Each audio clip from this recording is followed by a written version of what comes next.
Samedi, le 13 février 2020, mokonzi ya mboka Félix Antoine Tshilombo Tshisekedi a procédé à Kibongo na kati ya lancement officiel de la biso na combo ya Transco. Transco yango bakonzi ya Transco, dirigeant ya Transco, baosa la Transco na ndenge oyo esengeli te. Masina, Zando, Kimbanseke, Zando, Lemba, Zando, Matete, Zando, c'est bien. Tout le monde comment est-ce que ex-premier ministre Matata Ponyo, monsieur Saki Bongo dévié, si requête ont dit Transco, c'est vrai que c'est la bongo inaugurée, Kaka 330 Transconde, inauguré. Le Congo ne tombera jamais, car la victoire du Congo dépend de l'Éternel, Dieu des armées, et à ses prophètes qui craignent l'Éternel, comme l'évangéliste Bishop John Israel Makiese, descendant de Fumu Kimbangu, Jean-Baptiste est 3e millénaire. Voici le temps de l'éveil prophétique. Lèvons-nous donc comme un seul homme, peuple congolais. Défendons notre patrie, car le Congo ne tombera jamais. Vouloir ses pouvoirs, c'est maintenant ou jamais, c'est maintenant ou jamais, maintenant ou jamais. Eh Yahweh, sunga peuple congolais bitumbo tozobunda, ezaya nzotote, ezaya molimo. Archevêque Koutinou Fernando. Eh Yahweh, sunga bishope, John Makiese bitumbo. Balandi, il y a la seule chaîne YouTube, la chaîne qu'il faut, à la place qu'il faut, à l'heure qu'il faut.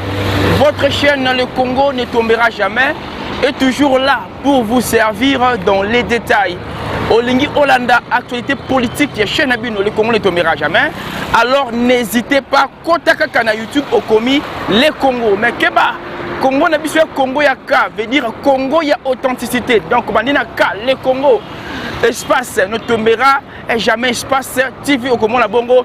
Bah actualité politique il y a Congo démocratique et longo na wabino molakisi na Congo il y a mwana Congo Neville Toko di Maswanyi. Mbote na bino ba diaspora na 4 coins il y a ngumba mokonzi Kinshasa na 4 coins globe terrestre na Asie, na Afrique, na Amérique, na Océanie, na Europe, petit kuna na pôle Nord. Na pese encore merci mingi et pas il y a les caméramans les plus compétents à beaucoup trépied na Combo ya Maxi au bongo assistakanga matin, midi et soir. Le 15 février 2020. Boye Bayango pour 2021 Boye Bayango. Samedi, le 13 février 2020, mokonzi ya mboka Félix Antoine Tshilombo Tshisekedi a procédé à Kibongo na kati ya lancement officiel de la biso na combo ya Transco. Alors, comme votre chaîne le Congo ne tombera jamais, matin, midi et soir, à Yakawana, pour nous conformer, pour informer bino, à Zalakiwana, na musali toujours un reportage. Mais avant, on a botikanga. On a une image au commentaire ce que mon Konzambo Kayaki bon on continue justement après. Le Congo ne tombera jamais. Le Congo ne tombera jamais. Car la victoire du Congo dépend de l'Éternel, Dieu des armées, et à ses prophètes qui craignent l'Éternel, comme l'évangéliste Bishop John Israel Makiese, descendant de Fumu Kimbangu, Jean-Baptiste est 3e millénaire. Voici le temps de l'éveil prophétique. Lèvons-nous donc comme un seul homme, peuple congolais. Défendons notre patrie, car le Congo ne tombera jamais. Vouloir ses pouvoirs, c'est maintenant ou jamais, c'est maintenant ou jamais, maintenant ou jamais.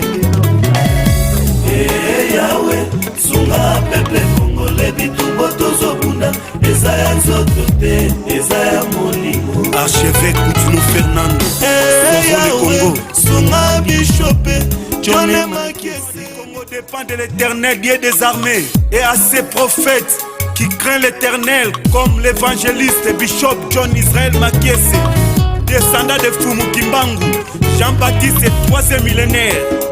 Voici le temps de l'éveil prophétique. Lèvons-nous donc comme un seul homme, peuple congolais. Défendons notre patrie, car le Congo ne tombera jamais.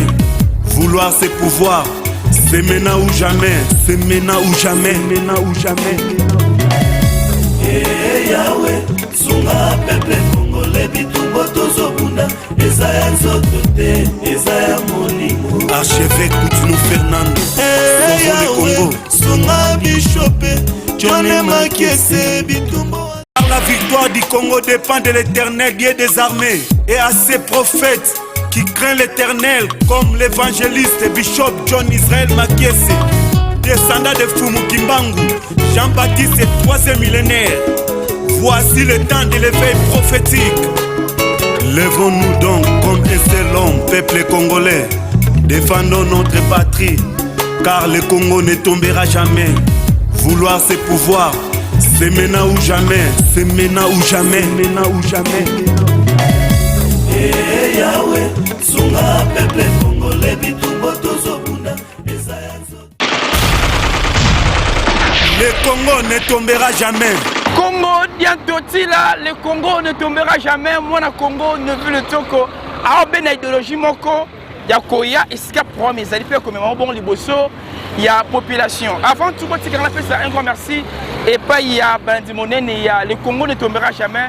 Libanda mboka mingi mingi na continent Europe na moni bongo agence de fret Sakata Express Cargo ezabongo na ville ya Naples na mboka ya Italie et pas le big boss maboko frite je dis mutaka bolana batu na kombo ya papa Didier Sakata ndeko papa ndeko mama olingi bongo otinda Topé batindi la yo et loco na moyen moko ya bien avec sécurisé agence Ezabele moko agence de fret Sakata Express Cargo bango de makambo na pesa encore merci mingi paya ne la finda la patronale de Paris moi si moko mukuse atalo o wapi apesi makambo ozu makambo bande ko balandi ya magazine Mwana Congo na chaîne de le Congo ne tombera jamais mokonza mboka Félix Antoine Chilombo c'est ce que dit Fachi Béton ou Kantombolo a outi bon ko inauguré ba Transco top transport au Congo Nicolo Oya samedi 13 février 2021 Kassinzo Kande sur 410 Transco c'est vrai que c'est la bonne inauguré kaka 330 Transconde ba inauguré Kassiboya bango malgré ça population congolaise et quinoise en particulier chaque jour hasard bekole là Transco on a inauguré donc c'est un lancement officiel kasi ba mituni belé Transco prix normal est à combien Moussa les abos ont créé ma route secondaire na ville province de Kinshasa et comme ça la colonie Transco yango ba kondia Transco dirigeant à Transco ba c'est la Transco na ndenge o esengélité na ndenge o elongo banité to pona ki bongo avec le président honoraire na kombo ya Joseph Kabila Kabange Raïs à ce qui vont faire lancement officiel de Transco plus de 500 Transco mais tout le monde a commenté est-ce que ex premier ministre Matata Ponyo ba monsieur ça qui bongo dévié monsieur comment ils vont ma vie privée à Batou Transco comment que le mutué mon corps c'est la ponne na banaye ba comme même pour le son on a ben école le ministère a miné or Transco et qui bon mutu qui bon prévu pour être des populations quinoises tout entière à profiter bon la Transco oyo tout le monde y encore le lot Fachi Béton a inauguré encore la Transco Masina Zando Kimbanseke Zando Lemba Zando Matete Zando c'est bien parce que Zando n'est bandeli Nzokande après wana et comme 1, 2, 3 mois après et comme ligne oyo ça la sous-touté ligne oyo bakata Transco yango ebeba alors nana za bongo à la base ya biloko oyo nana za bongo commanditaire ya biloko oyo yango population qui nous ça sengi mingi na bakonza mboka bokamba biso bien que Transco eye bien que Transco asika bosombi balingi ndenge bobandi likambo ndenge bo silisa yango et ate bobandi bien na biso na suka yango Transco et comme oh mutuinga na luwaki on parce que le qui ne comme qui n'y a batuya na ndeko ya na ko ça n'importe quoi je peux m'imposer pour ne loko moko boy yango ne population quinoise à l'ingité quand ne bon na ba image wana plus de 330 Transco et qui bongo placé na palais du peuple mokole samedi 13 février 2021 tout le monde qui bongo présence ya yemoko le groupe de la ville Chantini Ngobilambaka tout le monde qui en présence il y a Azali bongo DG à Transco tout le monde qui en présence il y a Premier ministre, ministre provincial des transports, ministre des transports, puis encore présence, il y a Pepe Ilunga Ilukamba, Azali Bongo, le ministre sortant. na pesi merci mingi na bitu bandaki biso bota ba image oh comment est-ce que ba passager na kata Transco pe chauffeur ya Transco alobaki pour être chité elongo na bino. Le Congo ne tombera jamais. Bonjour mon frère. Le magazine Mon Congo et ko participer à l'inauguration au Mokontambo Kafacha par rapport à Bissa Transco.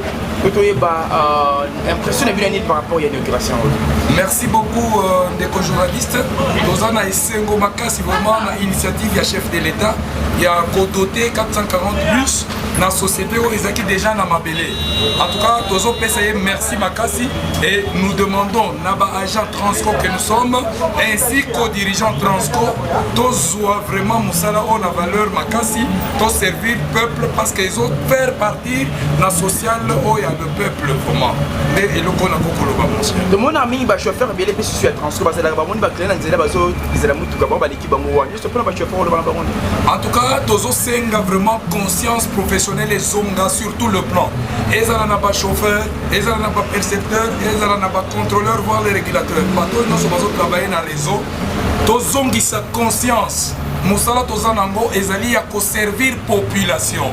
Les alliés Moussala, ils ont un caractère social, qu'on servir partout sans exception. Et surtout, tout au long de la balabala, qu'on soit bango, ils bien. Alors maintenant, pour la population, on se rachète parce que Tombo qui lié la caramie transfert au Tumba, qu'on fait que paraprise pour que senga la population en année. Nazali ko senga vraiment la population congolaise, quinois en particulier, vraiment to battre la biloko oyo. Biloko ezako sunga biso makasi. To koki ko casser patrimoine commun terre.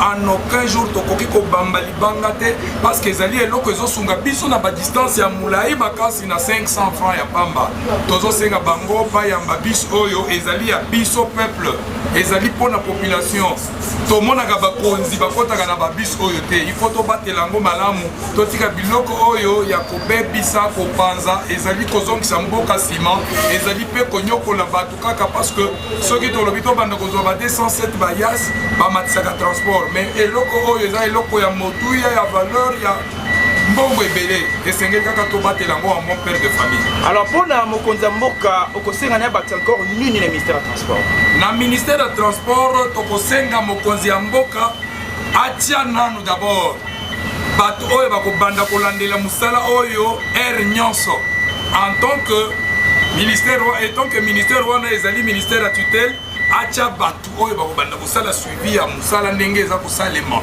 En plus de cela abaccélération ba bus mususu ekota pe na ba province parce que les gens d'autres provinces bazali ko réclamer pe surtout bisika oyo banzela ezali normal ba tinikango un peu partout et kosala moi c'est bon. Merci beaucoup. Le mokonza mboka a prometaki bongo qui a doté encore 410 bis dans le ministère il y a transport mingi na société Transco to moni pe lelo inauguration à 330 bis au buno aux abo ba bénéficiaires lokola ba chauffeur butuka oyo. Alors impressionné ni par rapport à l'inauguration oyo.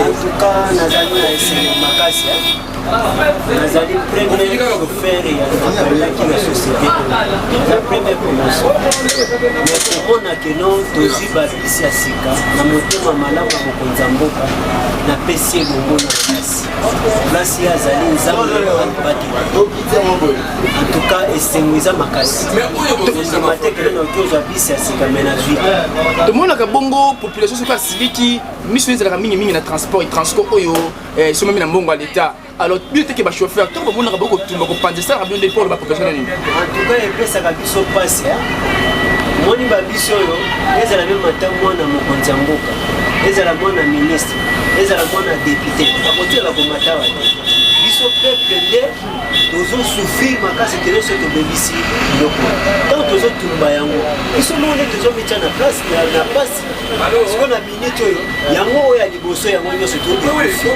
metala siko ndenge toyokami na transport biso nde tozosala erreur makasi ya kokoma kopanzaka babisi.